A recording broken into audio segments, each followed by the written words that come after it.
You put money aside every month, $3,000, $6,000, maybe $10,000 sitting in your savings account. You sleep better knowing it's there.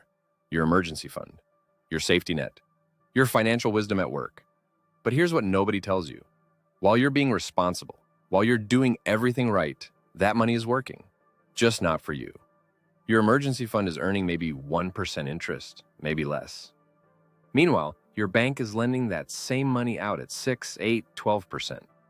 They're making a fortune off your discipline, off your fear, off your need to feel secure. You're not building wealth, you're funding theirs. Every dollar you save is a dollar they multiply. Every month you're responsible, they get richer. Every emergency fund in America is just another investment opportunity for someone else.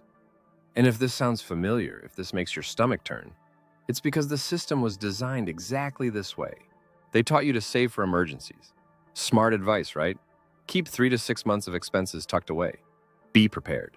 Be responsible. What they didn't tell you is that your emergency fund is their emergency fund too.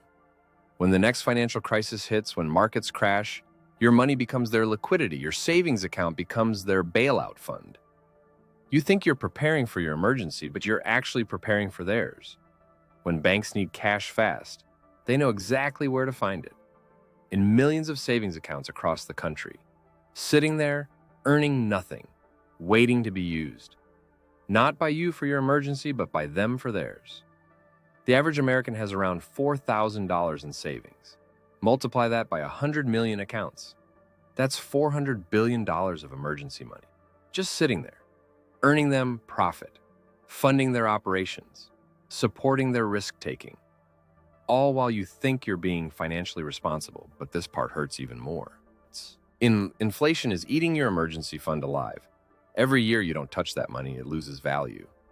3% inflation means your $10,000 emergency fund becomes worth $9,700 in real purchasing power.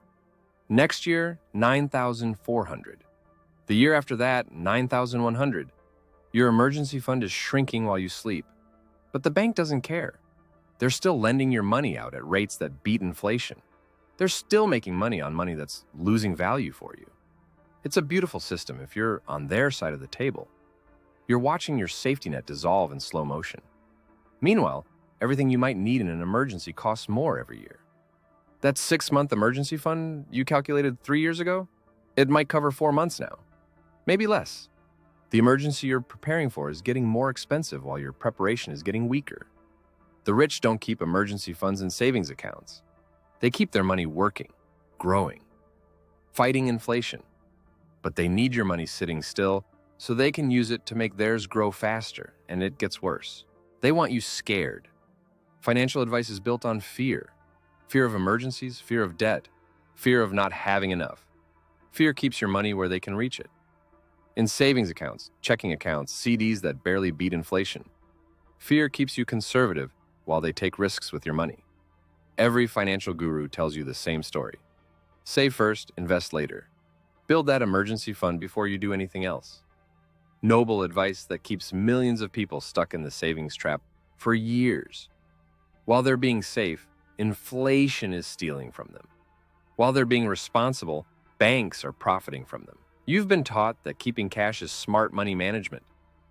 But cash is trash in an inflationary environment. The wealthy know this. They keep minimal cash and put everything else to work. But they need your cash to fund their strategies. They need your fear to keep their system running. Your emergency fund psychology is their profit psychology. Your need for security creates their opportunity for growth. Your conservative approach funds their aggressive approach. And most people never realize they're on the wrong side of this trade. Most emergencies aren't cash emergencies anyway, they're credit emergencies. Your car breaks down, you need $4,000 for repairs, you could drain your emergency fund. Or you could put it on a credit card and pay it off over 6 months. Which one do you choose? Most people drain the emergency fund. Then they spend months building it back up, starting from zero again. Meanwhile, if they had kept the emergency fund, invested, and used credit for the emergency, they might have come out ahead. The emergency fund earning 8%, the credit card costing 6% on a short payoff. Net positive while handling the emergency. But you were taught that debt is evil and cash is king. So you drain your emergency fund, lose all momentum in your investing, and spend the next year rebuilding what you just spent. The wealthy do the opposite. They keep their money working and manage debt strategically. They understand that not all debt is created equal. Your emergency fund makes you poorer twice. Once through inflation and opportunity cost while it sits there. Again, when you use it and have to rebuild it from scratch instead of keeping your money growing. The biggest emergency in your life isn't what you think it is. It's not a job loss or medical bill. It's retirement. It's running out of money when you're 75 years old with no ability to earn more. That's the emergency nobody talks about. And your emergency fund isn't helping you prepare for it. Every dollar sitting in your emergency fund is a dollar not growing for your future. Every month you prioritize short-term security over long-term wealth building is a month stolen from your retirement. Every year you keep money in savings instead of investments is a year of compound growth you'll never get back. The real emergency is being broke at 70, but financial advice focuses on being safe at 30. You're optimizing for the wrong emergency. You're preparing for problems that might happen while ignoring the problem that will happen. Everyone gets old. Not everyone gets in car accidents. $20,000 in an emergency fund at age 30 becomes $20,000 at age 70 if it just sits there.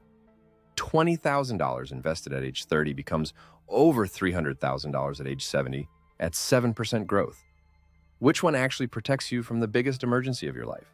You're told to save for emergencies, but you're living paycheck to paycheck on credit cards. Think about that contradiction. You have $6,000 in savings earning 1%. You have $8,000 in credit card debt costing 18%.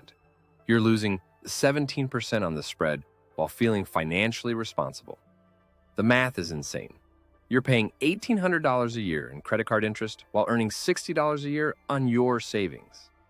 Net loss of $1,740 every year for the privilege of having an emergency fund while carrying debt. You're literally paying banks to hold your own money hostage. But financial advice tells you to keep both. Keep the emergency fund and pay off debt slowly. Never touch the emergency fund to pay off high-interest debt. This advice makes banks rich and keeps you poor. They earn 18% on your debt while paying you 1% on your savings. Perfect system for them. The wealthy don't play this game. They don't keep cash earning nothing while paying high interest on debt. They understand that paying off 18% debt is the same as earning 18% guaranteed return. But you've been programmed to keep both. Programmed to stay trapped in this losing trade. Your emergency fund gives you permission to stay broke. It makes you feel secure enough to avoid taking real financial risks. It's psychological safety that prevents economic growth. As long as you have that cushion, you don't feel urgent about building wealth.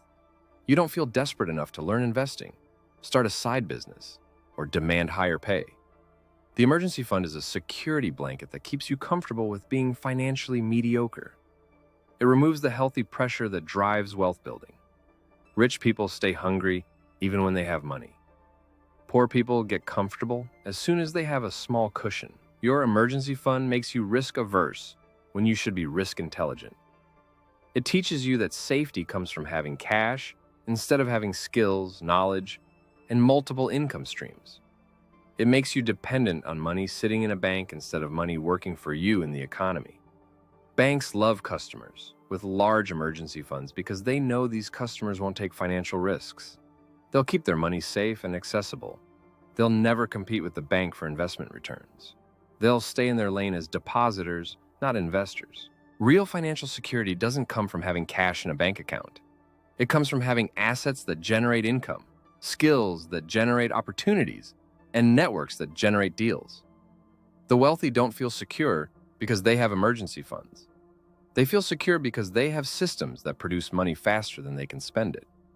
Your emergency fund should be your last line of defense, not your first line of strategy. Build income streams first. Develop valuable skills first. Create assets that work for you first.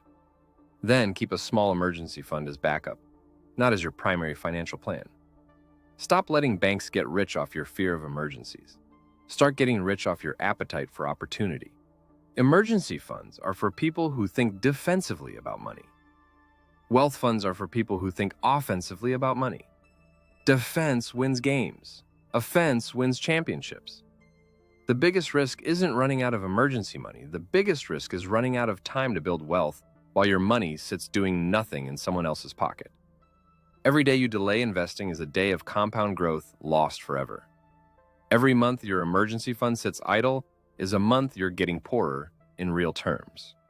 They don't want you to know this, but now you do.